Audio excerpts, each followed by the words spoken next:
नमस्कार दोस्तों। आज हम भारतीय संविधान की प्रस्तावना के बारे में बात करेंगे।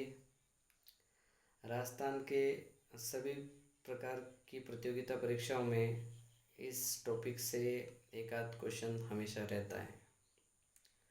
संविधान की प्रस्तावना, पहली बात तो जितने भी पॉलिटी की तैयारी कर रहे हैं या कोई भी कंपटीशन एग्ज़ाम की तैयारी कर रहे हैं उन्हें कम से कम प्रस्तावना तो एटलीस्ट याद होनी ही चाहिए, क्योंकि वहाँ से जो क्वेश्चन अब वर्तमान में बन रहे हैं वो अलग टाइप से बन रहे हैं। क्योंकि अगर प्रस्तावना याद है तो ही वो सॉल्व हो पाते हैं। क्योंकि कभी कभी जैसे RS 2021 में या 23 में शायद प्रस्तावना में जो शब्द दे रखे थे उनका क्रम पूछा था,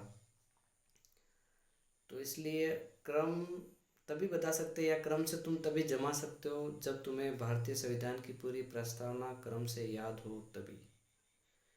जैसे लास्ट टाइम कभी पूछा था, सामाजिक आर्थिक और राजनीतिक न्याय जो भारतीय संविधान की प्रस्तावना में दे रखे हैं उनको क्रम से बताइए। तो आप उस क्वेश्चन को तभी हल कर पाते हो जब आपके पास या आपको पूरी पूरी वो प्रस्तावना याद हो। अगर आपको याद नहीं हो तो उस क्वेश्चन को हल करना कठिन हो जाएगा, क्योंकि आर्थिक न्याय पहले दे रखा है या सामाजिक न्याय या राजनीतिक न्याय।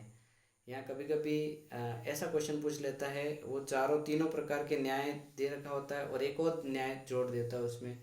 फिर बोलता है कि भारतीय संविधान में कौन सा न्याय नहीं जोड़ा गया है। जैसे अवसर की समता और प्रतिष्ठा की समता, तो उसके बारे में भी क्वेश्चन पूछा जा सकता है।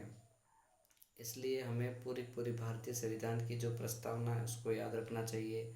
हम भारत के लोग भारत को एक संपूर्ण प्रभुत्व संपन्न समाजवादी पंथ निरपेक्ष लोकतंत्रात्मक गणराज्य बनाने के लिए तथा उसके समस्त नागरिकों को सामाजिक आर्थिक और राजनीतिक न्याय, विचार अभिव्यक्ति विश्वास धर्म और उपासना की स्वतंत्रता, प्रतिष्ठा और अवसर की समता प्राप्त कराने के लिए तथा उन सब में व्यक्ति की गरिमा और राष्ट्र की एकता और अखंडता सुनिश्चित करने वाली बंधुता बढ़ाने के लिए दृढ़ संकल्प होकर अपनी इस संविधान सभा में आज तारीख 26 नवंबर 1949 को एतद द्वारा इस संविधान को अंगीकृत अधिनियमित और आत्मर्पित करते हैं।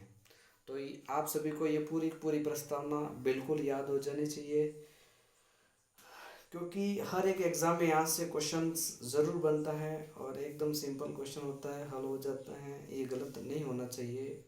आप डेली भारतीय हर राजस्थान के जो माध्यमिक शिक्षा बोर्ड की जितनी भी किताबें उन किताबों के पीछे वाले पन्ने पर भारतीय संविधान की प्रस्तावना लिखी हुई होती है। इसके आगे वाले पन्ने पर भारतीय संविधान के जो मूल कर्तव्य हैं 11 कर्तव्य उनके बारे में उल्लेख कर रखा है। तो कम से कम आपको रोज़ एक आध बार भी अगर पढ़ लेते हैं तो भी भारतीय संविधान की प्रस्तावना अपन को याद हो जाती है। तो आपका प्रयास यही होना चाहिए कि संविधान की प्रस्तावना से रिलेटिव कोई भी क्वेश्चन आए तो उसका उत्तर गलत नहीं होना चाहिए, क्योंकि आप जितनी बार ज़्यादा पढ़ोगे उतनी बार याद रहेगी और याद रहेगी तो आप क्वेश्चन को हल कर पाओगे। इसलिए आप संविधान की प्रस्तावना को ज़रूर याद करें। डेली जहाँ पर भी पढ़ते हो उनके सामने टेबल के सामने लगा दे, ताकि कुछ भी पढ़ने से पहले स्टार्टिंग में होते सबसे पहले उठकर संविधान की प्रस्तावना को ज़रूर पढ़े, क्योंकि संविधान की प्रस्तावना भारतीय संविधान की आत्मा है। नेक्स्ट टॉपिक पढ़ेंगे अपन भारतीय संविधान के मूल कर्तव्य के बारे में।